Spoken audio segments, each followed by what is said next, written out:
This we offer in humility and fear for the blessed peace of your eternal slumber, as it ever was.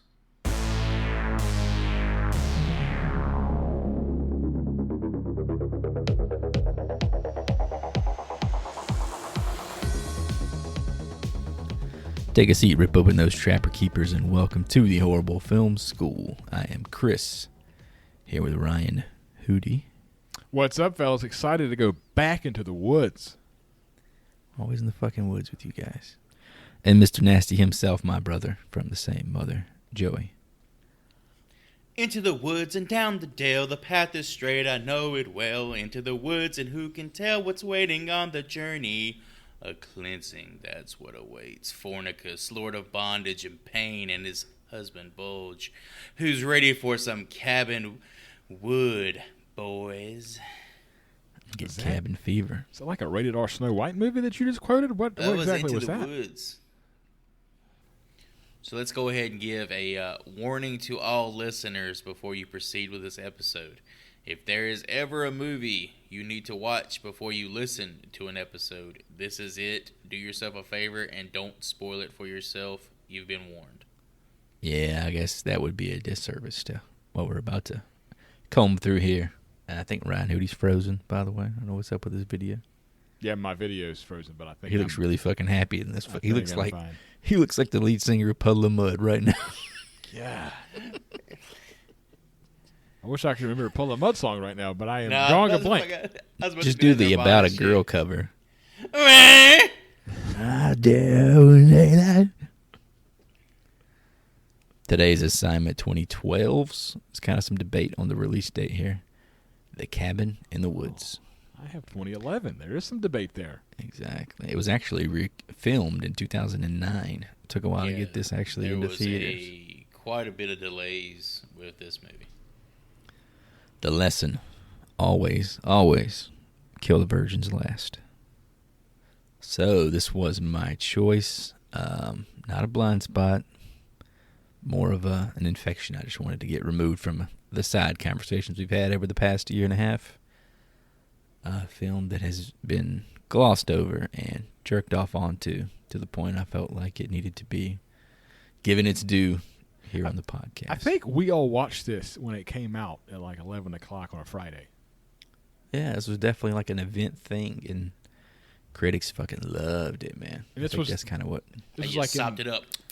This was in the heart of Rotten Tomatoes before it got taken over by... yeah. I guarantee that the advertisement attached to this was slapping that certified fresh shit all over the place. That actually meant something for a while, though. Yeah, but now everything's either like 90 plus or it's like 20 because it's got some kind of political shit in there, you know. Not so fast, sir. Idris Elba's Beast is sitting at 60% fresh. Jesus Christ. Didn't he just come out with a couple of stinkers back to back? Right in the middle. What is he doing? That shit and what was it, George Miller? Wasn't his newest movie? Yeah, 3,000 Years of Longer. Dude, that was a stinker as well, man. He's got a fire agent. He's like way too like attractive and cool to be doing so much garbage. Somebody give that man a fucking script. Well, he's like a sexy genie that fucks Tilda Swinton for 3,000 years or something. Yeah, I mean that's not going to put asses in the seat. I'm sorry. First of all, it's Tilda Swinton looking like a fucking space alien. She's a unique looking lady. All right, I'm going to pop onto some fan reviews here to kind of give a primer for how an audience may receive this film. We'll start with the 1-star review, a 1 out of 10, with the simple title, Thor wastes his skills and reputation on this farce. And I will put a note here, I did take both of these reviews from 2020, because for some reason it seems like that 2020 was the perfect fucking year to get people's real opinions. All that time stuck at home. I don't know what it was. Everybody had that fucking free time just sitting at home. Just stewing and shit. If you weren't learning how to make bread, you were watching fucking movies. This is actually from April of 2020, so this is even a month into this shit. I went through a whole whiskey phase during that time. You know, I was trying different whiskeys. Really get into it. See, exactly. This guy was definitely in lockdown when he wrote this. His name is, or his username is Circles Ed Gein. I don't know what the fuck that means, but that's what it is. That's like a super fucking like edgy, Creepy, man. You know he's gonna be a big fan of horror movies. Yeah. Okay. Let's see what he had to say. This is his 1 out of 10 review. This has to be one of the dumbest, most ridiculous films to ever be scooped out of a broken toilet bowl, period. Failure of a concept was vomited out after some non-creative 7th graders saw Hellraiser and The Hunger Games. Then tried to be creative by very poorly incorporating elements from some Twilight Zone episode. And the results, Thor wasting his skills and reputation on this farce of pure and total ridiculousness. Ridiculousness. That's how you ended this review. Yeah. He's a big fan of the show. Back in 7th And I see the graders. Twilight episode like tie in or what he's talking about, but I mean, Hellraiser and what was the other Hunger one? Games. Hunger Games. What the fuck does the Hunger Games got to do with it? Yeah, I'm not following the logic either. But Ed Gein didn't like this shit, man. They're ripping his style. Moving on, 10 out of 10 review from Elizabeth Afton. This is from November of 2020. Lady. The lady here with the simple title, The 5th Scariest Movie I Have Seen. Oh, please tell me it goes from 1 through 4 What the fuck kind of? All right, hold on. Let's read a review. Let's give Liz her shot here. This movie is probably the 5th scariest movie. The first one being all of the Conjuring movies that I have ever seen. Is she like 5 years old when she wrote this? And it's got like the shrieking emoji face there. And that's it. Thought that was cute. That's it. Jesus, this critically acclaimed movie that like a majority of people say almost revitalized the fucking horror genre during that time period, and you find this farce of a review. The 5th scariest movie, Joy. After all the fucking Conjuring movies. How many Conjuring movies are there? Probably like fucking 4. Well, what do you consider Conjuring? Because it's all there's like one big prequels and universe. shit. Yeah. Annabelle, that's part of that universe. Insidious. She had to be like a child, though. That's no way. That's real. All right, so before we get into the nitty gritty, let's look at some of the crew, some of the people attached to the project here. Head of the table, of course, the co-writer and director, a guy by the name of Drew Goddard, who wrote Cloverfield and worked on a lot of J.J. Abrams projects like Lost, World War Z. He wrote The Martian, and he's also the creator of the best thing Marvel and Netflix ever produced together, a little show called Daredevil. You think Daredevil's better than the Punisher?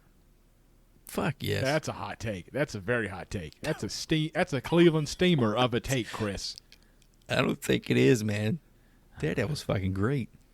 The Punisher's great. So much brutality. It's a little rough. You can't really show it to the kiddo, you know.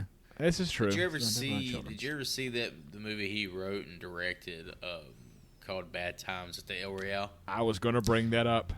I never did follow up with that one. I remember it got a lot of hype when it came out. It's supposed to be fucking dope. It's got like an ensemble cast. I think Hemsworth's in that as well. Yeah, I think he's the lead in It's that. supposed to be Nope, really good. it's the other one. Charlie Hennon. I'm pretty sure it's Chris Hemsworth.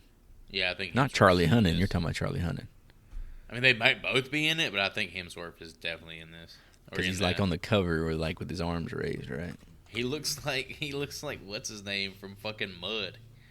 Damn, he is looks in that. like Matthew McConaughey I stand corrected. Sorry. in the movie. Oh, John Hamm's in it.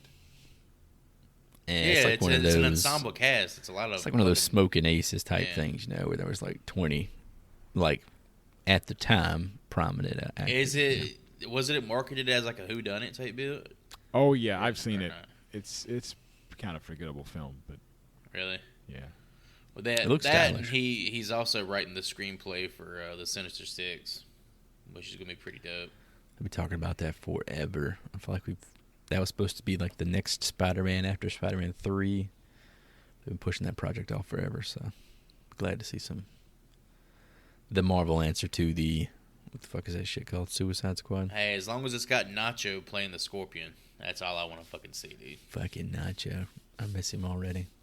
I ain't even fucking seen it, bro. The show's over. Yeah, I haven't Everyone's- watched the new season yet. What It's are we not even on Netflix. talking about Chill. right now? Myself Better and Call the Saul. Chill audience with the are. fucking spoilers, bro. confused. That's not a spoiler. Everyone's gone. The show's over. Nah, you alluding to some shit. You didn't ruin it for me. I didn't allude to shit. Everyone's gone, man. It's You may over. spoil Game of Thrones? I've already seen them all. Oh, shit. Yeah, so Mr. Goddard seems like a pretty cool guy. Can't say quite the same for his partner in crime. Oh, here. shit. Here we go. Here we fucking go, dude. All right, so this movie was co-written by a notorious director by the name of Joss Whedon, Oh, it's Joss. who is known for creating Buffy and the Firefly series. He directed the first 2 Avengers movies, and he quote-unquote finished Justice League for Zack Snyder. And he's known for being canceled, question mark? I Oh, really my don't God. Here we go know with this the shit. The The details dude of wrote that. fucking Toy Story, bro. Man, there was like 6 writers on He on Toy wrote Story. Alien Resurrection, if Oh, you God. didn't fucking remember that one. Bringing that up for a reason? Yes. Also created a little show by the name of Firefly. I threw that out there. I give him Firefly credit for that. is pretty incredible, yeah. Serenity I never is did great. watch that. I got to get back to that. Apparently, the guy's got an attitude problem. He didn't like fucking touch nobody or anything crazy like that. He just From what like, I understood, he's hard he to work was- with. What I understood, he was taking advantage of his position to sleep with some ladies. Yeah, there was some touching involved as well, from what I They weren't underage or anything, but he I was just using heard his the guy influence to. was a dickhead. He was being a to real sweep Louis up. C.K., if you know what I mean, Joy. See, I don't have to touching talk his- about these things. I just don't know, man. I love Louis C.K. I support Louis C.K. I'm sorry.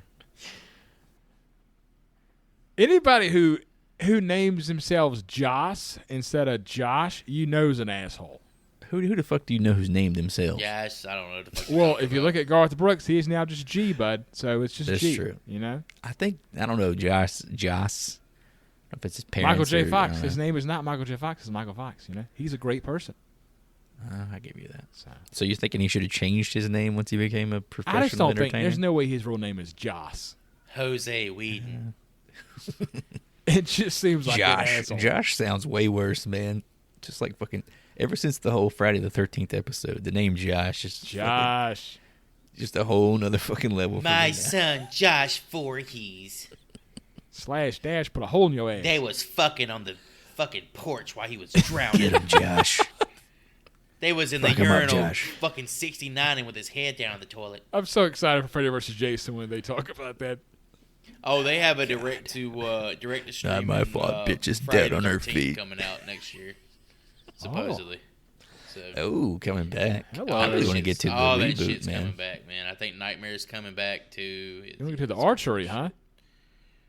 Man, he was so good at archery. I got one more little crude note here if you guys don't want to rip on Mr. Whedon anymore. This is just a shout out to set director by the name of Hamish Purdy. Oh, I did see that. Worked on The Revenant, Predator, and this. So shout out to you, Mr. Purdy. Hey, get him, dog. You should reach out Fucking for living some the dream. mailbox money.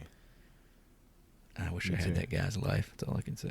Let me go ahead and name drop somebody else. There was a guy who worked on Hey Arnold for a long time. His name was Joseph Purdy. I think he created it, or he was one of the Yeah, writers, he wasn't was it? one of the lead writers.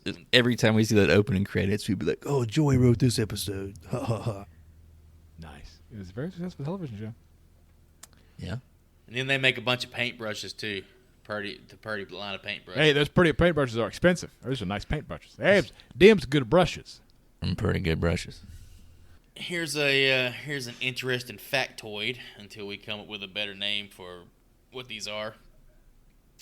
Goddard and Whedon were sued for plagiarism by novelist / actor Peter Gallagher of American Beauty and Mr. Deeds, whose novel The Little White Trip: A Night in the Woods was similar to the plot of the film. He asked for compensation in the form of $10 million Just a little bit. from Chunk of the change. final take of the film. The case was dismissed by a judge as the concept of a group of teens being killed at a cabin in the woods is hardly original and has been done time and time again. Good. Nice try, Mr. Gallagher. Yeah, it's like the horror trope. Stick You to gotta- being ridiculously handsome and writing books and shit. Yeah, you successful fuck. I got another one here as well. We talked about it back in the Nightmare on Elm Street episode. Probably stepping on Hootie's toes with this one. But Heather Langenkamp also known as Heather L. Anderson, and better known as Nancy to horror Nancy. fans. I think I'll we be your talked about boyfriend. this, like I said. But yeah, she worked on the special makeup effects for this film. So Yeah, that's freaking awesome, man. yeah, it's Yeah, pretty cool. I did have that note because I had to call out on Nancy, even though she was a Hey, terrible if actress. if you can elaborate on it, have at it. I got nothing other than the fact that I'm glad that she got work outside of acting. So the only other two I had besides that was Whedon and Goddard wrote the script in 3 days. So that's fun. And then Goddard wanted the holy grail of horror actors, Mr. Bruce Campbell, to play the director. But he was unavailable. Probably, I'm assuming, doing Burn Notice, I hope to God. Probably doing Bubba fucking Hotep. And that's how Sigourney Weaver got it, because she was his Probably second stuck choice. at a convention signing some Hootie shit. That he I didn't hope need, so. I hope so. What I heard was Jamie Lee Curtis was the first choice for the director. Who'd you hear that from, Joy? Who was It's your like source? The DVD and all that other shit. Half-ass research. Like man. the commentary and shit on the DVD. I listened to the entire commentary on the DVD. I think I stumbled across the fact it was Bruce too, which makes the most sense to me because this setup is fucking Ash, right? It's his characters, the point of us going to a cabin in the woods at this point. I love Bruce Campbell to death, but he has a specific acting style at his age now that I'm not sure would have fit in this film. It's just an exposition dump. It's probably like one day of work. That's probably, I don't know. Sigourney did a very good job, is what I'm trying to say. So Did she though? she did. I mean, she was Sigourney Weaver. I don't know what else you wanted me to say. I'll hold off on that. I just like Sigourney Weaver. Alrighty, folks, get your camping gear. Let's go to the woods. Find us a cabin to stay in. Truth or dare? Dana, Truth. what's that supposed to mean? Well, I'm just skipping ahead. But you're gonna say dare, she's gonna dare you to do something you don't like, and then you'll puss out and say that you wanted truth all along. The movie opens with a pair of middle-aged men, played by Richard Jenkins, who you might know from Step Brothers, Shape of Water, and Nightmare Alley, Shape of Water. and Bradley Whitford, who you may know from Get Out, walking through a facility. A woman informs them about an incident at the Stockholm facility, but she is ignored. They mention that the facility in Japan will get the job done. You talked about Bradley Whitford, but you didn't talk about Billy Madison. Fucking Get Out, man. I feel like that was... Or gotta RoboCop be- 3, Chris. Oh, fuck me. I'm going to sit down. You go ahead. Or Godzilla, King of the Fucking Monsters. Sorry, bud. I'm sorry. Richard Jenkins outshines this guy 10 to fucking 1. I will say- no. Hadley is like the comic relief, man. You got that guy is fucking great. Jenkins has the big dick energy, though, man. Step Brothers. You just can't beat that. Well, he was in like a few movies like that. He was in Me, Myself, and Irene as well. He's fucking hilarious. And he's in one of my favorite horror movies, like Bone Tomahawk. That shit is so good. Oh, I've had that on like the tip of my choices for a while now. I've Yeah, I tried see to that. watch it It's twice. like borderline, man. It's borderline. Yeah. Every time I get done, I'm like, is it though? Yeah, he's going to be playing Lionel Dahmer in an upcoming miniseries called Monster, about the story of Jeffrey Dahmer. About Jeffy Boy? Yeah, Who's with playing Jeff? Jeffy. Evan Peters Oh, I like is Evan playing Peters. Jeffrey Dahmer, and I can actually see that. I think he'll be pretty good as the cannibalistic lead. Yeah, I'm looking ready to see Jeff Dahmer again, though. Jeremy Renner actually did a pretty good job. Yeah. How did we never get, and he's too old now, sadly, but the Richard Jenkins biopic playing James Taylor? He looks exactly like James Taylor. North Carolina native. Yeah. That's what I'm calling I him. mean, Can from he like, sing? I mean, you could be taught. Bradley Cooper can sing for, one movie. He can't sing anymore. tell me something, girl. He tried to sing at the Oscars. That did not go well. I like that song. It is a good song. But yeah, so it's kind of like an unconventional opening here. We're kind of left questioning what the fuck we're watching. Because Oh yeah, we're- it takes the audience like it definitely takes them and puts them in a situation of, am I in the right fucking movie theater? Yeah, because we hard cut to the titles over them like walking down the hallway talking about baby proofing his home and shit. Yeah, it's great. I fucking love it. It's just like, bam, cabin in the woods. Still haven't seen a fucking cabin to this point, you know. They mentioned right here, in this scene about a failed ritual that happened in 1998. Doing a little bit of research, I think they may have been referencing the movie The Faculty during that scene as like the failed ritual that took place.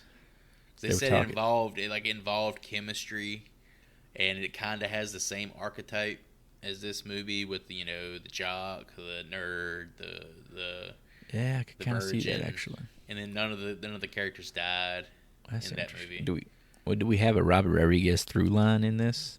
I don't know anybody here he would be kind of attached to that they would throw him a bone like that. Well, they threw Evil Dead a bone about 12 times. So what else came out in '98? Scream? H2O, that was '98. Yeah, but it's not going to be. It didn't have like the same archetype. The Frighteners, because the Frighteners. Frighteners was '96. I don't know. He said '98 specifically. It's right? all late 90s. Yeah, 98 is what they specifically said in it. But yeah, I guess the concept, which I guess we'll get to, I don't want to spoil it now. But horror movies themselves, like throughout history, have a purpose according to the rules of this movie, which is meta, obviously, as fuck. The scene shifts to a room in a college town where Dana, played by Kristen Connolly, and Jules, played by Anna Hutchison, are talking about girl stuff. Jules' boyfriend, Kurt.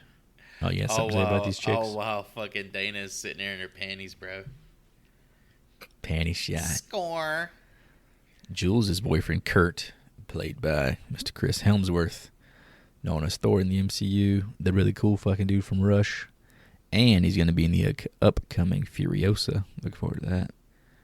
Walks in and introduces his friend Holden, played by Jesse Williams, who is in Grey's Anatomy, Hootie. I know he is. Yeah. Yeah. A rebound fuck for Dana. Isn't that exciting to know? They're prepping for a weekend at a lakeside cabin. Just as they head out, Marty, played by, I know this is a big character dump, but this is essentially all the characters we're going to meet. Marty, played by Fran Kranz, who was known as Passenger in Donnie Darko and also was in The Village, pulls up smoking that good shit from a converted travel mug. So there's a lot to break down here because you went over like 8 actors, I feel like. It's every character gets introduced in this one scene, man. So yeah, a couple things I had was Kurt, played by Chris Hemsworth, paid off the mortgage on his father's house with the earnings from this film, which I thought was, Damn. Oh, that's sweet. Stand up, dude. And then I was doing a little research on Holden, played by Jesse Williams, and of course, he's been on Grey's Anatomy for over a decade. He was also in Dr. Jackson Avery. Sisterhood of the Traveling Pants 2, in case you boys, missed that one. And then under little trivia tidbits, one of the ones at the top, we're talking about the top of the list of what this guy is known for. Friends with Harry Belafonte. Okay. That's Is it like a family friend? I don't know. It was really weird. That was like a trivia Fucking thing. random. Who's Harry Belafonte's friend? Shake, Sinora. Oh, it's Jesse Williams. Shake it all the time. Work, Vanilla. I want to watch Beetlejuice now. I miss young Winona Ryder. So, you misogynistic guys, you're glossing over Dana and Jules. I'll go ahead and You throw pointed a little out bit the of tidbits panties. with it. Dana was the chick who stabbed herself in the neck in The Happening. If you Never guys seen it. remember that, but we've seen Spoiler The alert. fucking Happening. Get the fuck out of here. That was that trash-ass Shyamalan movie, wasn't I it? That watched was it that, too, but I forgot about Wahlberg shit. Yeah. Also in House of Cards for a couple seasons. That was one of my favorite shows for a while. It was good. We're going to talk about Joss Whedon and Kevin Spacey in the same. It was good. And it was good till it wasn't. And Jules was the yellow cheetah ranger on Power Rangers Jungle Fury. Oh, shit. Oh my god! I did not get Power Rangers. Hootie's fucking seen it. Look at that face. No, I'm just like, how did your career go from this to that? Hopefully that preceded this, right? That's Yeah, it true. was That's probably before better. this. Probably a better take. Wow. Well, she really capitalized on that cheetah. Well, I got a couple character. things about Hemsworth as well. He's actually going to be playing Hulk Hogan in an upcoming Supposedly. biopic. Oh, Supposedly. shit. That sounds This cool. thing keeps getting pushed. That sounds that'd be fucking cool. Is this gonna be like a comedy? So What? what I've heard, Is it gonna be a comedy? Or is it gonna be like The Wrestler? this thing has been in production for like 5 years now, and from what I've heard, Hulk Hogan is a part of the writing staff and is overseeing the film. Oh, and yeah, Hulk he's probably Hogan not- yeah. is so full of shit about everything that he's done in his life. It's never gonna get made. I can imagine him being like really hard to work with. The scene where he has like the premature ejaculation and he tells the lady it's because of the pork that he ate. He is such an asshole. Oh, it was that pork. All that salt right there made me cum buckets real quick. Oh, shit. But yeah, so this is apparently what got him the role of Thor, because even though this was released in 2012, it was shot, like we said, in 2009. And upon seeing this, they saw the charisma, got him into the Thor movies, shot it the year later, but I think it actually came out before this movie did. So this kind of vaulted him before it vaulted him, you know. He was also the receptionist in Ghostbusters and was Rick We ain't Moranis' gotta- love interest. We ain't got to talk about that Ghostbusters Oh shit! film, Wait, man. that's the wrong Ghostbusters. We ain't got Sorry. We ain't got to go there. No, I forget. Who do you think's Ghostbusters is like the holy grail? It's such a good franchise, man. They really almost destroyed it with that film. What about Marty? You got nothing on Marty?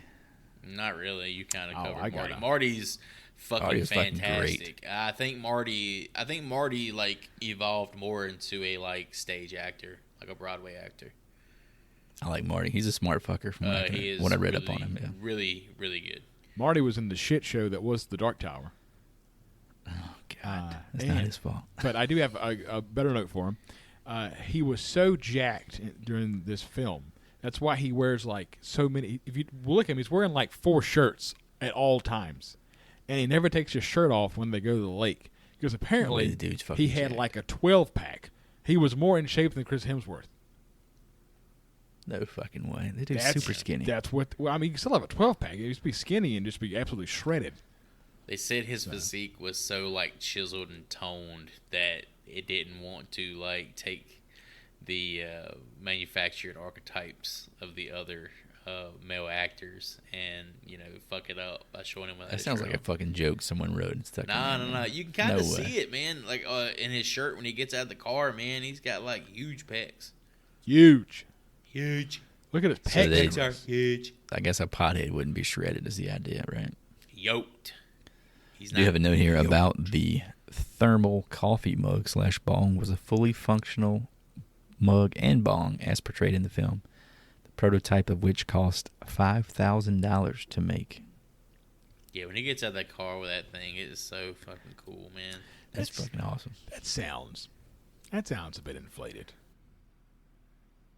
I don't know. That thing, like, it was fully functional and everything. But $5,000's a lot of money. Well, I guess it is Hollywood, and they spend money on stupid I mean, shit, so. it's literally something of its kind that had never been made before. The guy who probably So made sick. it charged like $500 an hour. It was made out of a meteorite's tear. There you go. Sitterson and Hadley, the 2 men from earlier, are watching all of this happen from the facility.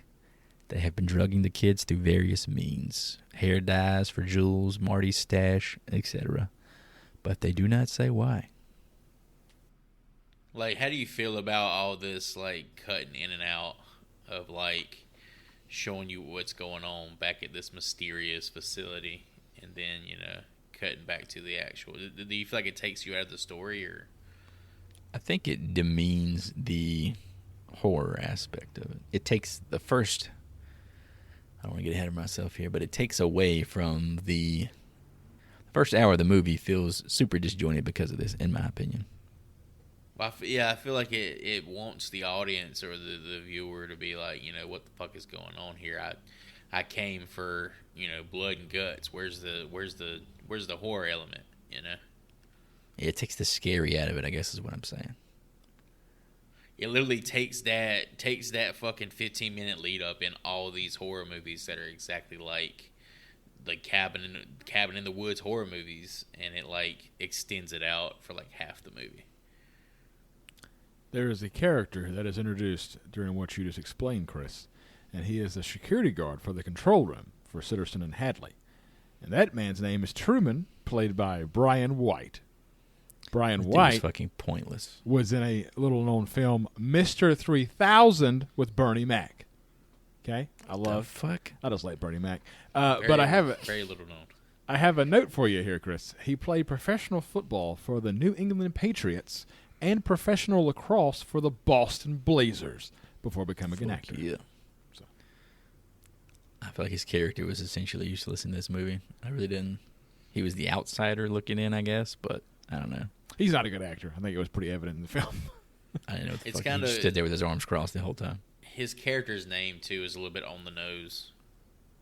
Oh, it's supposed to be a reference to the Truman Show. Yeah, that's what I I surmised. see it. I could see that. They're being very cute in this film.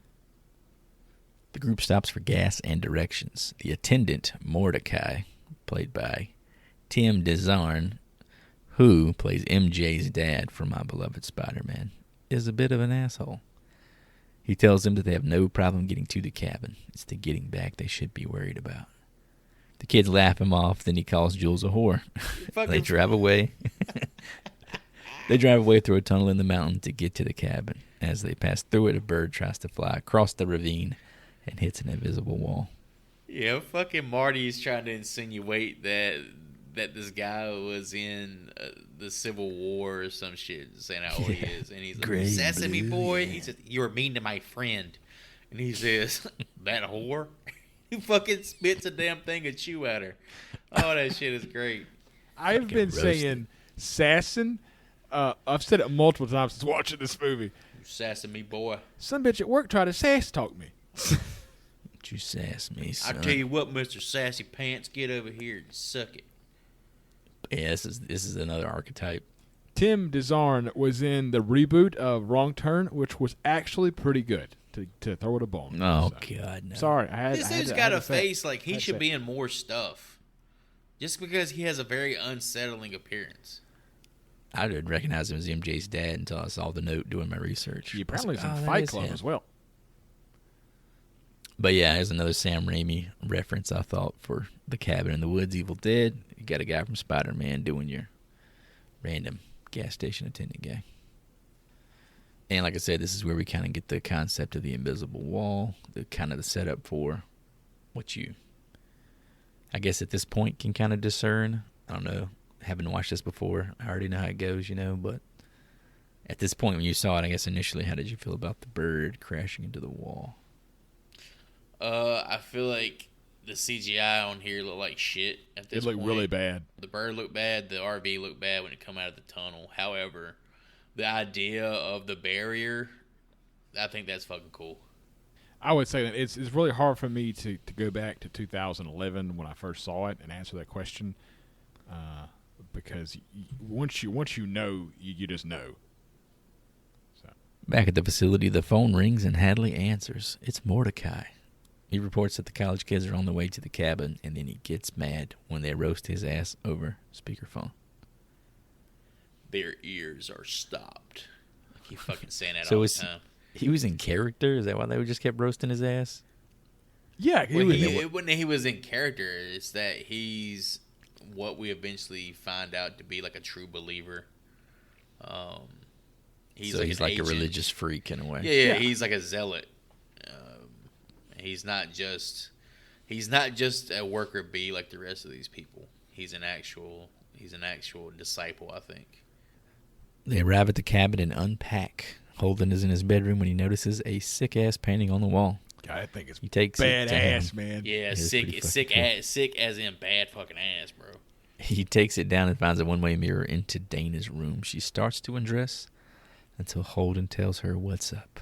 They switch rooms, and now Dana can see Holden, and she like it.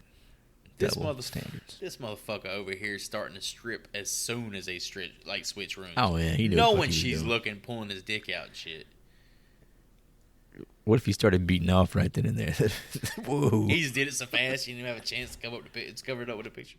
I like how Holden is described as the smart one of the group. And he takes it off and is absolutely shredded, and that's okay. But Marty, you keep your damn shirt on, bud. You're just too jacked.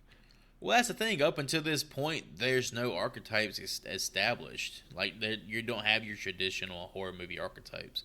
The movie goes out of the way to show Dana as not a virgin, goes out of the way to show that the character Kurt is Chet, actually what's his pretty name? intelligent. Yeah, Kurt was very smart. Yeah. That he's smart. Marty, yeah, he's a fuck up, but he's actually kind of bright himself. Kurt never And acts Jules like wasn't this. even a blonde. He's a philosophy man. Yeah, Jules isn't even a blonde. And then the fucking the other dude, he's Holden. He's like a receiver for the football team. So he's obviously not like just some nerd or scholar, as they refer to them as on here. So all the people at the facility have gathered to place bets on which fate the people in the cabin will choose. Hadley really wants it to be a merman. A new agent, Truman, is shocked by the way he sees the others behaving. I got a note here about the whiteboard they had. Among the various possible monsters on the control room whiteboard, one of them is just listed as Kevin. Although Kevin is never seen in the tie-in book, The Cabin in the Woods, the official visual companion, co-writer Drew Goddard said that Kevin was meant to be a sweet-looking guy who seemed like he might work at Best Buy until he dismembers people. Oh, he's just Jeffrey Dahmer. Just a fucking guy. He's just Robin Williams in 1 hour photo. Well, they said, and the only reason I know this is because I actually rewatched the movie here not that long ago. Maybe it's possibly emulating or referencing Kevin from Sin City. Yeah, I think I encountered that note too, but then this one, I guess, is specifically from the co-writer's mouth, so I assume this was more to the truth. But yeah, I think they kind of left it vague. I think there was Deadites. There was some other like notable shit on that board too. There's a ton of shit on there. They had the rape tree from Evil Dead. Rape tree. A jack-o'-lantern. It's a dude with a fucking jack-o'-lantern on his head. Reptilius. Apparently that's some like reptile monster from some movie back in like Anaconda. the 60s or 70s. Yes. John Voight from Anaconda's on there. The baby All bird. sorts of shit. Hell Lord. Mateo, what did Mateo tell you? Mateo done. At the cabin, everyone goes into the living room and starts drinking before playing a little truth or dare. Jules makes out with a wolf head mounted on the wall before the basement door flies open. They dare Dana to go down, which she does. The rest of the crew in tow. So how bad did you want to be the wolf head at that point, Chris? The tongue on the wolf head disturbed me because it was way too malleable. So the tongue It was like moving in her mouth. The tongue was rubber, and it had some kind of like sugary dust on it. So when she actually made out with it, it was at least decent tasting. Yeah, the way it moved made me a little uncomfortable. But the I tongue think it was fake, made out of like obviously. silicone or some bullshit. There you And go. then they put powdered sugar on it to make it look dusty, but also to make it to where it's kind of not like you're just sucking on a big rubber dick. Palatable, I guess, yeah. They didn't want to suck it on some big old rubber, thing out of a wolf's mouth. So, of course, the characters here are like under this trance of being tricked into being these archetypes or whatever, but Kurt seems like he's really into everybody else trying to bang his girlfriend. Oh, yeah, I fucking love it. He's dancing in the background and shit like, fuck my girl, dog. Yeah, look at that, dog. Stick that joint in her asshole. I bet she smokes it. Holden looks very confused, but also very turned on. Well, you see this kind of shit in movies all the time. I'm like, does anyone really behave this way? Like, yeah, man, look at my girl's ass and titties hanging out. She's absolutely amazing. God, man, I'm going to fuck her so good later. I'll tell you about it tomorrow. The Evil Dead cellar door bursting open. It's just, I don't know. The film gets a few like notches in the wrong direction for me there. Too tropey? Way too tropey in that aspect. I think, that's the conceit of the first hour. I get it. That's the reason behind it. I'll get to it later. In the basement, each character grabs a different unique object. Dana, the diary. Kurt, a puzzle ball. Jules, a necklace. Marty, a conch shell. And Holden, a jewelry box. Dana begins to read the diary aloud, including the classic Latin chant. As per expected, we see the zombified remains of the family mentioned in the diary rising from their graves. At the facility, Hadley is still bummed we don't get to see a merman.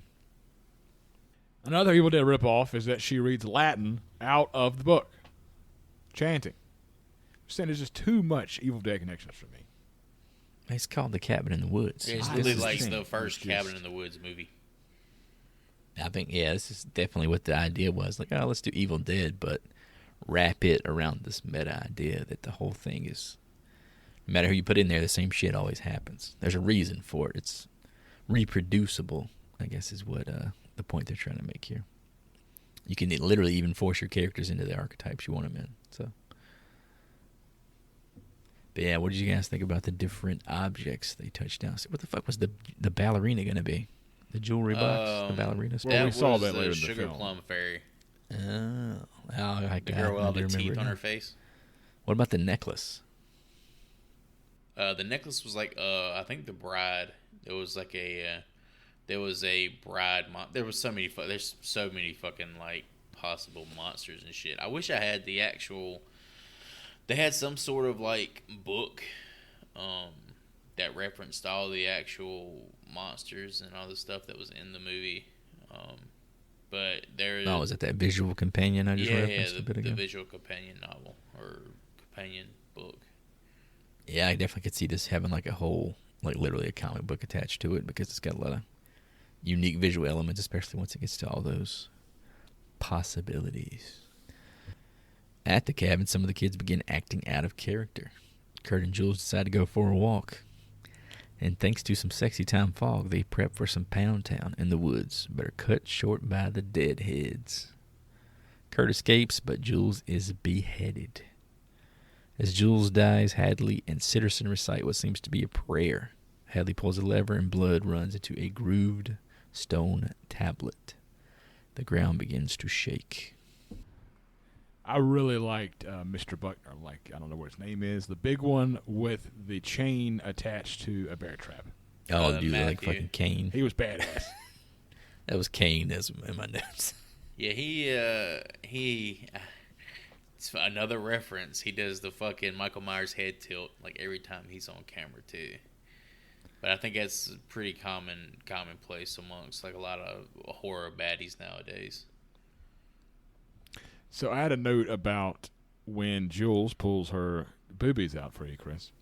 Drew Goddard was extremely uncomfortable directing Anna Hutchinson's nude scene. Goddard attributes his high level of discomfort with nudity to his Catholic upbringing.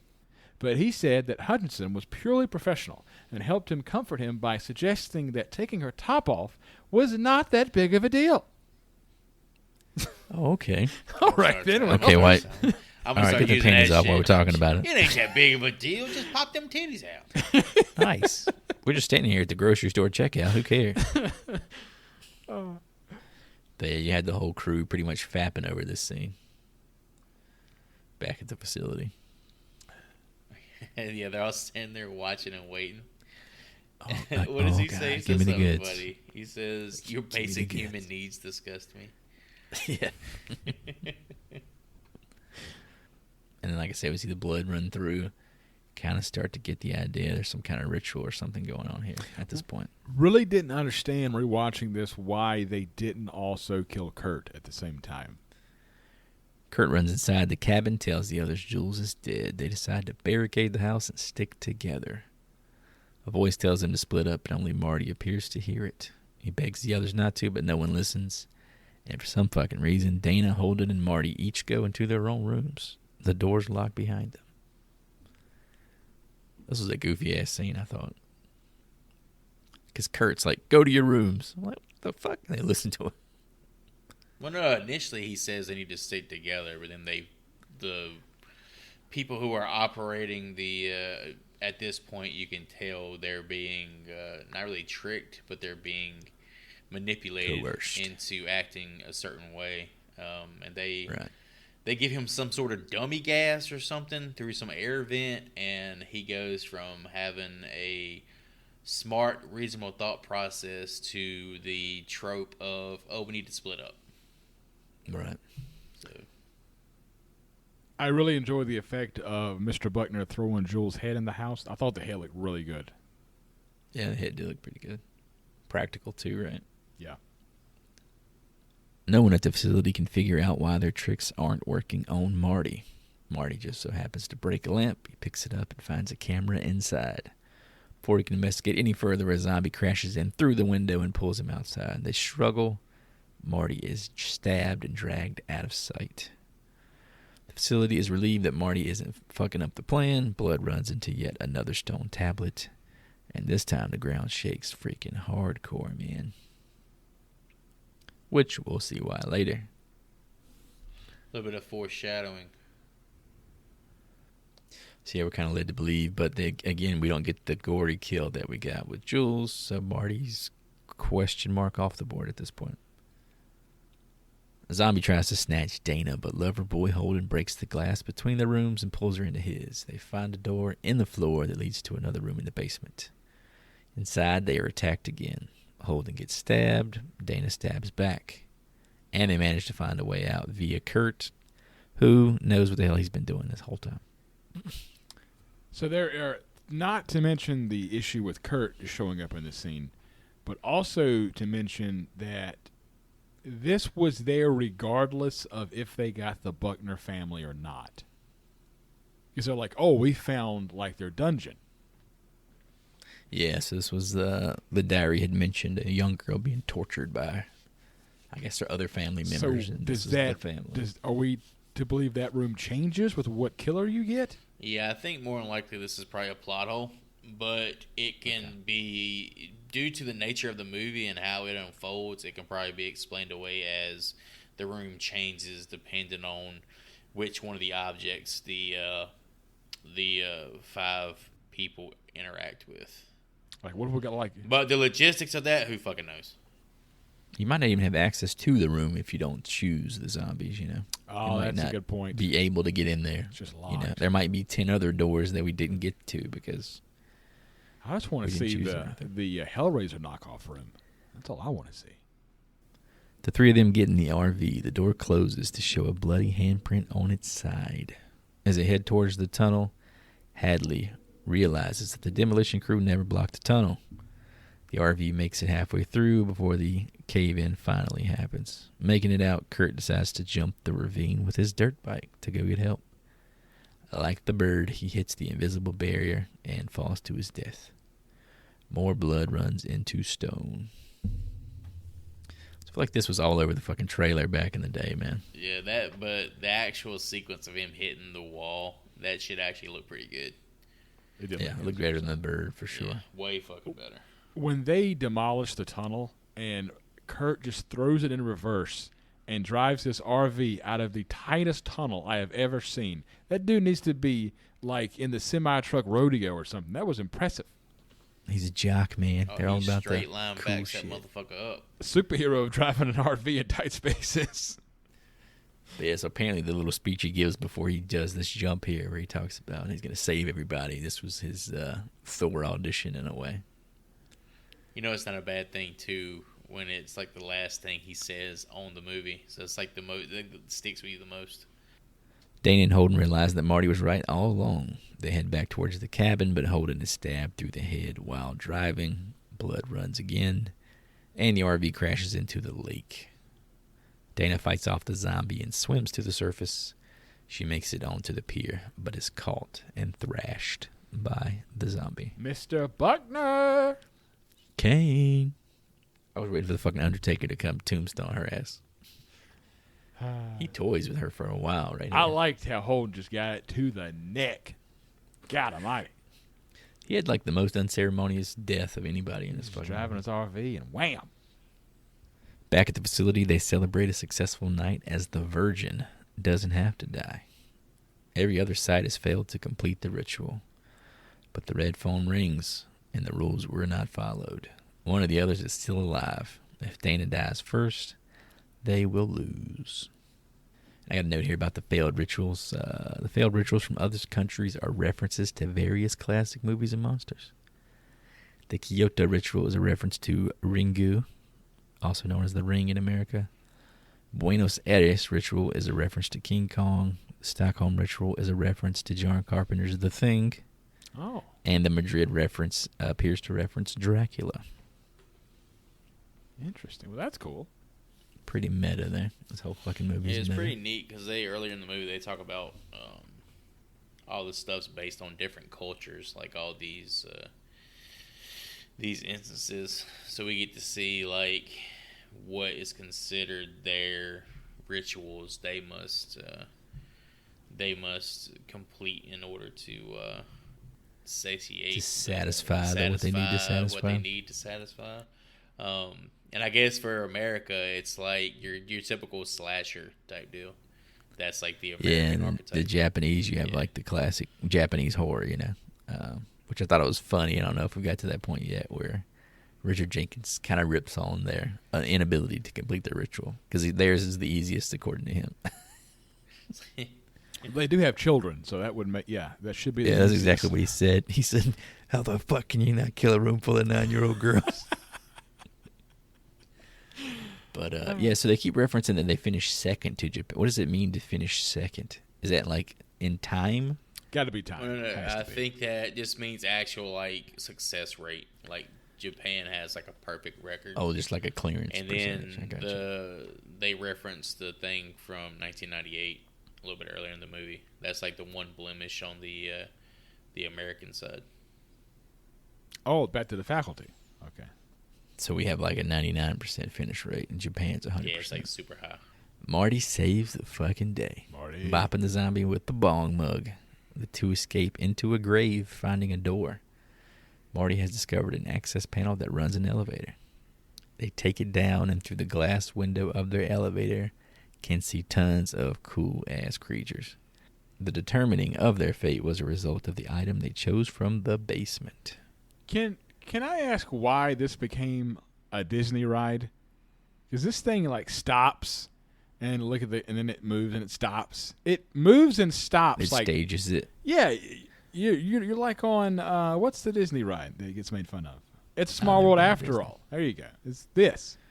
Well, I think the concept here is that based on who gets released, it would go to their door, move the glass, they go into the elevator, and the elevator takes them right there so they can walk out of that same tunnel, right? Yeah, it's supposed to be similar to that movie Cube. Like a vending machine, I guess is how I pictured it. This was really fucking cool. This was probably one of my favorite bits in the movie. To this point, like we said, it was very formulaic and kind of blah for me personally. But this shit kind of changed my opinion again on the second watch. And I got a note here about the being with the golden sphere. He's named in the credits as... Do you know his name, Joy? Fornicus. Talked about him earlier. Fornicus, the lord of bondage and pain. And Obviously, and a husband Pinhead bulges. reference. And what? Husband bulges. We didn't even talk about the fucking husband bulge. Yeah, I had a note about that too. So before our last episode of last week being Hellraiser, I had never seen those films before. Besides, like tidbits here and there. I remember watching this in 2011, and that dude being like that, whatever that is badass. He just had a great presence. Yeah, obviously a Pinhead reference, but yeah, this was really fucking cool. I really like this sequence. I also had a note here about Heather Lincoln Camp. She was one of the members of the crew that created the different effects for these creatures specifically. Her husband is also a special effects artist. Yeah, there's like a shit ton of different monsters. Yeah, like a bunch of stuff. They actually had like a crossover event with the game Left 4 Dead made by Valve. But with MGM, which was the original studio that was going to release the movie, they went bankrupt and it fucked up the actual release date. So that whole thing was canned. There's actual enemy types from the game in the cubes that you can see. Oh, like Fornicus is like somebody you can fight? No, it's just like other monsters in there. Like the Boomer's in there, the Hunter's in there, the Witch, Tank. Yeah, it was pretty grandiose idea that fell flat, but that would have been pretty cool. And this did kind of give me like a 13 Ghosts vibe now that you remind me of that. All those fuckers in the little cages they were in. Definitely could see that. Meanwhile, the facility is in a panic because the two have breached their walls. They have plans to kill Marty to preserve the sacrifice. The two teens fight their way into a control room where they find the keys to the kingdom and unleash all the monsters on the facility. Another fucking badass sequence here. This was the movie for me. This 20 or 30 minutes here. Like the third act. Yeah, it was fucking great. Yeah. The only thing I had a question on was why did they not fight each other? The monsters you're talking about? Yeah. Because eventually you're gonna run out of humans. I guess they've been living in proximity for so long, they probably know who the enemies are to They're them. just buds. They're just hanging out. Depends on the intelligence of the particular monster. The guards are swarmed by the monsters through a sweet elevator lobby sequence. Shit goes wild. Folks are massacred. Marty and Dana are cornered again, but manage to climb out through a hole in the wall. The killer unicorn is the only note I have for this sequence. That shit was fucking awesome. Yeah, that shit was dope. He just run up there and impaling people. I was just cracking up. There was so much cool shit going on here. This was chef's kiss right here, man. This made up for a lot of fucking misgivings for me to this point. It was just a regular fucking horse with a horn on his head, just impaling a guy. He's just having a good The time. horse, you had like the mutants who could like spew acid. Oh yeah, they had were a they bunch were of like fucking- waterboarding that dude on the table. Yeah, shit was Yeah, great. it's fucking great, The too. clown, It was all that banging. was cool. Yeah, everything here was fucking awesome, dude. Yeah, pretty much every movie monster you can think of was in this scene. And Some it was variation so of them, yeah. fucking good. Massive cobra. In the main control room, most of the crew are killed by monsters. Hadley finally gets to see his merman right before it eats him alive. Another fucking fantastic scene. Sitterson manages to escape, but he is fatally shot by Dana. He tells Dana, kill him. Well, she stabbed, but it's Yeah, she stabbed him. Did you watch the Oh, movie? shit. She does stab him. Yeah, I have stab written down. What did I say? you said shot. shot. Oh, shit. Shot his ass. He is fatally stabbed by Dana. That's what I have written down. Sorry. She fucking like pulled a wanted on him and just shot him around the corner. Just fucking bent the bullet. But yeah, the whole merman scene was fucking great. I think I read that it was considered like the biggest crowd pleaser when they tested it for audiences. Yeah, because the water or the blood coming out of the blowhole. Yeah. That shit was fucking sweet. I think I read they said they shot it blowing out for 5 minutes straight. Wow. They just let it roll until it ran out. Yeah, the costume design and the like the character effects or the creature designs was so good. Yeah, 'cause at first I was like, what the fuck is this thing crawling at this guy? I was like, oh shit, it's the merman. It was It's a almost great like a fucking lot of moment. these creatures just had movies of their own, you know. Yeah, I think the merman movie would have been fucking cool. Like, there's so much potential with the franchise, and it's kind of a shame they didn't do anything with it. Marty and Dana end up in a room with all the character outlines, and they realize each one represents one of them. Everything that's happened to them has been part of a ritual sacrifice. The director, played by Sigourney Weaver, who you may know from Alien and Ghostbusters, appears. She brings the exposition dump. The whole facility is maintaining a ritual sacrifice to the dark gods who once ruled the earth. Zool! I'll wait till Alien before I blow my figurative load and we talk about whether she's hot or not. But yeah, anytime we get to watch Sigourney Weaver, it's a treat. She's just so good. Spoiler alert, she is hot as fucking Alien. I don't know about all that, honestly. And we'll talk about it. I'll reserve judgment for. I do have the note here that they wanted Bruce Campbell to play the director, but he was unavailable. The second choice, Sigourney Weaver, was cast instead. So this has to be Alien, right? They're tipping the Aliens hat here. That's why you pull her in for this. They're trying to be meta. That's why they wanted Bruce Campbell, obviously. So But they just, I what is think they her just meta want somebody contribution? recognizable associated with a recognizable horror franchise. Horror franchises. There's very Yeah, I guess few Jamie people Lee you can Curtis would've think been of that. Yeah, Jamie Lee, Apparently, Sigourney Sigourney. Weaver's whole thing was if it's got a werewolf in it, she wanted to be in the movie because she wanted to That's be so in a fucking movie random. with a werewolf. The director explains that the ritual is meant to keep the gods dormant and must follow specific rules. This is what I was telling you about earlier, Hootie. There are 5 sacrificial victims: the whore, the scholar, the athlete, the fool, and the virgin. The order does not matter as long as the whore dies first and the virgin is the last one alive. So Jules had to die first. That's why they focused on her and let Kurt go. Okay, so kill. That's the rules. So kill Kurt right there. Kill Jules and then immediately kill Kurt. Hey, good luck doing that shit. Dude's like 6'4", So fucking It's 220. fucking Thor, man. Kane is going to beat. Kane's going 1-on-1 with a Greek guide. Right there. Kane got fucking executed by a 95-pound girl. I mean, Yeah, shit. it's true. Imagine him going against the god of thunder. He might get thunderstruck. And this also kind of explains why we had such a big rumble when Marty was falsely given the blood tribute, even though he hadn't died yet. The gods were a little pissed off. Where does that blood come from? Another question. I don't know. Maybe it's like blood from the previous iteration of the ritual. Oh, okay. Collect the Reservoir. bodies and maybe. Reservoir. Gotcha. There you go. So, as it stands now, Marty must die to save the world. Dana raises a gun to kill him, but she is conflicted. She is soon attacked by a werewolf, and Marty chooses to fend it off with the gun because he's a decent fucking guy. Marty let her ass get bit by the fucking werewolf. I would have let his ass finish her off personally because he's got nothing to lose at this point.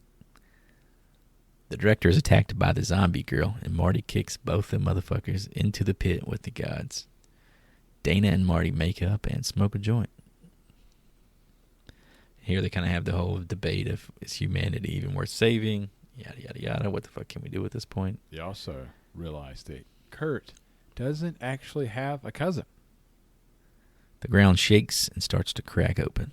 A giant hand comes crashing up through the cabin as the first of the old gods reaches the surface. So this technically has one of the largest kill counts of any horror movie. The entire human population is eradicated at the end here. That's funny. I think it went from what, 0 in the first 45 minutes to I think it's like described as like 60 on screen, and then by the end of it, it's the entire, what, 8 billion, did you say? Yeah, roughly. Yeah. Don't you worry, Mr. Joss Whedon in the behind-the-scenes documentary really played that up like an asshole. I'm making the movie that kills the world here. I am the best. What a dick. 3 days he came up with that hoodie. What the fuck is it? What's the most you've done in 3 days? I took a really big shit today, if that helps. Past the kidney stone. That was. But yeah, that's the end of the game there. Big giant hand comes up, crushes the fucking world. Where I guess we're made to believe these are actual gods that we may know from like Norse and Greek and Roman mythologies. Thor was coming This out is of the ground. Kronos, right? Kronos, right? Isn't he the biggest one with the big fucking hand? Isn't Kronos like the god of time or some bullshit, though? Yeah, maybe you're right. But I thought he was huge. I thought he was a titan. Yeah, it was Neptune coming out. Neptune's in the fucking ocean. Isn't Poseidon. I don't know, Chris. Okay. They're the same, man. Greeks and Romans just copying each other's shit. That song during the credits is by 9 Inch Nails. That shit is really good. Yeah, It's I did called like that Last. song. I did listen to that track there for a bit.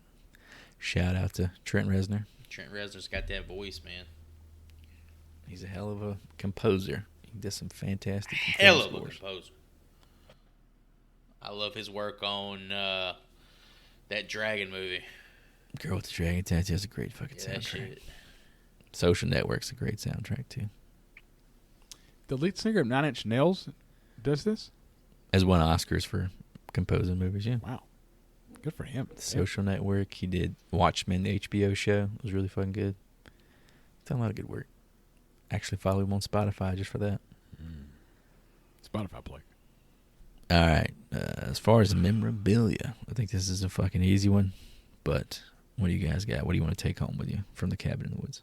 So I knew that it was going to be an easy one. So I didn't choose the easy one of the coffee mug bong. Fucking losers. I went a little more, back to my wrestling roots, and I tag teamed up with Kane because I want that bear trap on a chain. You're outside at nighttime walking your dogs, you see a possum, you just sling that damn thing, and then bam, that possum's gone, man. Are you fucking Bruce Lee? How are you going to handle that thing? I don't know. I'll have to train. Don't Me you and live at Kane the will train. beach? Wouldn't you like throw that at a dolphin or some shit? I have possums. I have possums at the beach. I don't fuck with possums. But for me, it's pretty obvious the Huntsman painting in Holden's room where they're dismembering the sheep. That's like some of the most metal shit I've ever seen. Give me that. Yeah, that was creepy. It looked like a good piece of artwork. Put that in my honestly. foyer. I'm going to take the $5,000 bong travel mug because it's just too fucking obvious. I do like a good cup of coffee. And if you could pack a little ganja in there too, why not? It's also worth $5,000 apparently. So I could probably sell it for 10 right now. But yeah, let's talk about the economy around anyway. All right, boys, let's settle up, get the grade books out, get these letter grades written down. Mr. Joey, how did you feel about The Cabin in the Woods? So truth be told, I love Cabin in the Woods, so I'm about to suck this movie's dick. This movie is like a horror creature bukkake, and I want to be covered, I want to be smothered like my Waffle House hash browns. It circumvents all assumptions, much like the original Scream and a personal favorite of mine, Tucker and Dale versus Evil. It's almost like Goddard and Whedon, with their creative direction, were holding a mirror to the entirety of the horror genre by showing just how lazy and predictable it had become. The cast is great. The concept is amazing. It's one of the most rewatchable horror films I've ever seen. The third act is one of the best in recent memory. If I haven't made it obvious at this point, I can't praise this movie enough. There's nothing in it that I don't like. With its humor, its originality, its deconstruction of tired, repetitive tropes and formulas, its subversion of expectations, it's a one-of-a-kind movie and earns an A from me without a doubt. an A. Wow. Don't be stingy, Joy. All right. 2011 Cabin in the Woods is a well-made horror film given the current landscape of the genre in the last couple decades. It's been pretty dry and barren. This film does not quite hold up to the level that I had placed it in my head, but it definitely is a solid watch. I, with that being said, would not recommend watching the behind-the-scenes doc that can be found on the Blu-ray that I rented from my public library.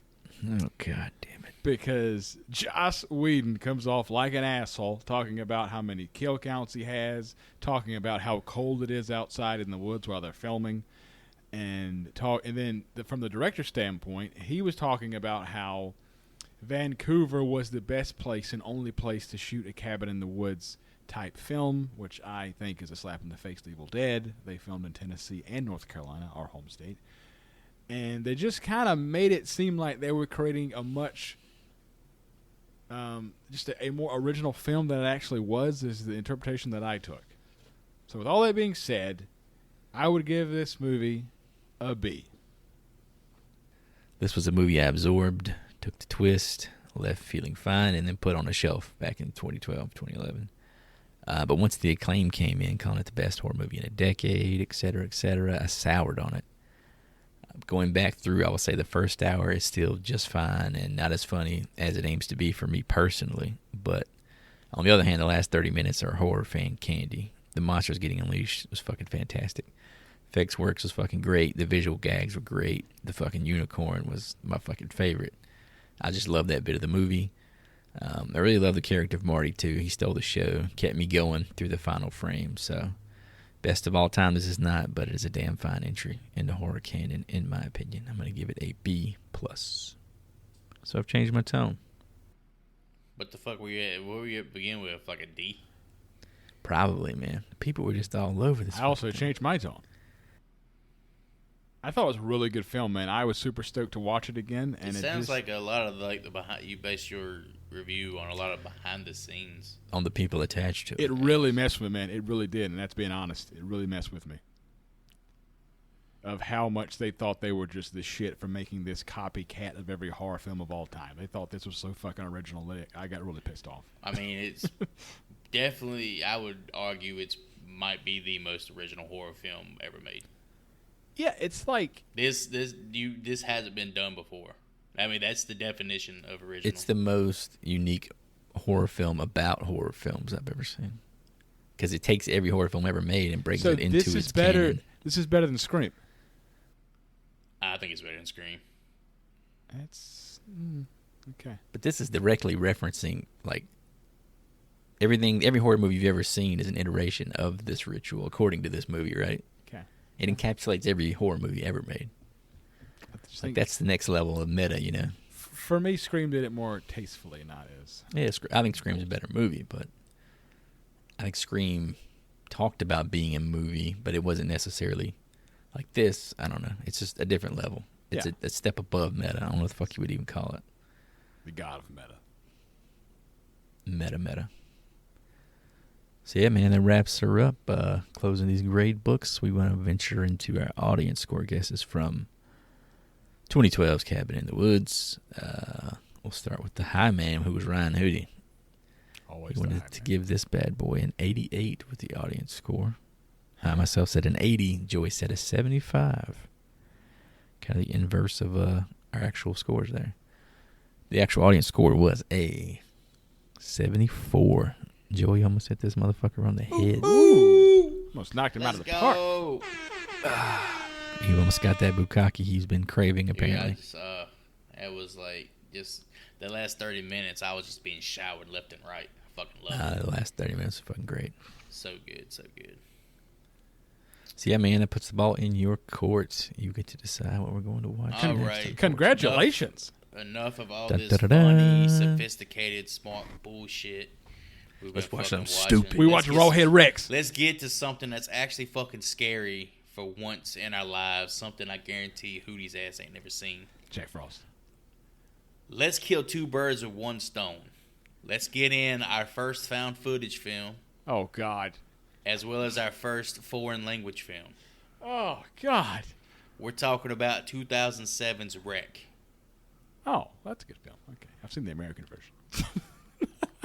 The American the version American is version. dog shit. The American version sucked. Yeah, it's got Deb from Dexter in it. Yeah. I know, it was terrible. It was not good. I didn't That's say all it was shit in the good. theater, man. It was terrible. Oh, this movie is fucking fantastic. It's so fucking good. It's good. Yes. It's a good way to get your toes dipped in the waters of, Tippy the toes. foreign language films. Yeah, it's going to be a good time. Guess how long this movie is? I think it's like 88 80 minutes. minutes. It's like an hour and 15 minutes. That's perfect.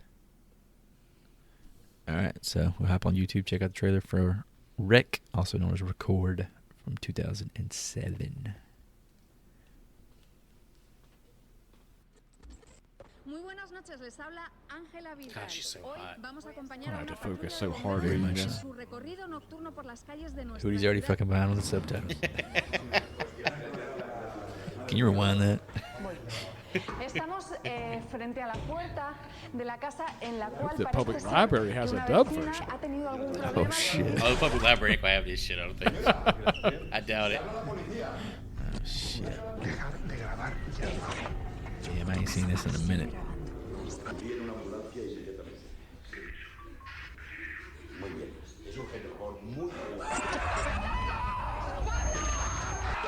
Fucking shit. Es insostenible. Hay dos muertos. I have seen Dos this now. muertos. I remember her in that white T-shirt. Oh, yeah, I do too. Fucking pervert. What? I'm just saying. I remember Bruce Willis in a white T-shirt too, Chris. Exactamente igual lo que te digan, lo tenemos que grabar. Y hay que contar lo que está pasando. Hostia. ¿Qué es eso?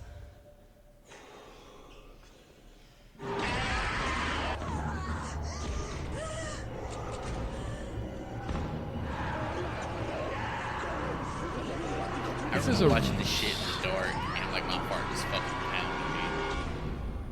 This is a really tasteful found footage, though. Yeah, this is definitely the best of one of the best of its type. It's a good challenge. Por tu puta madre. I'm pretty pumped about this. All right, boys, what do you think's this audience score for Record?